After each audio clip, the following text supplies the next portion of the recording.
அனைத்து ஆன்மீக நண்பர்களுக்கும் விஷாலின் பணிவான நமஸ்காரங்கள். இந்த பதிவில் நாம் வெண்கடுகு அப்படின்ற ஒரு மூலிகையை குறித்து பார்க்க போகிறோம்.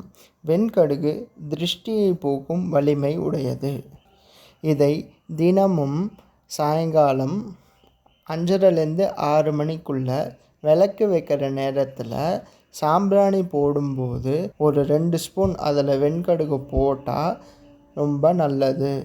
அதே போல் வெண்கடுகை ஒரு மூட்டை மாதிரி கட்டி அதில் நல்லெண்ணெய் விட்டு விளக்கேற்றும்போது வெண்கடுகு எப்படி படபடன்னு வெடிக்குதோ அதே மாதிரி நம்ம கிட்டே இருக்கிற திருஷ்டி நம்ம மேலே பொறாமப்படுறவங்க கிட்டேருந்து பாதிப்புகள் நம்மளுக்கு இருக்காது.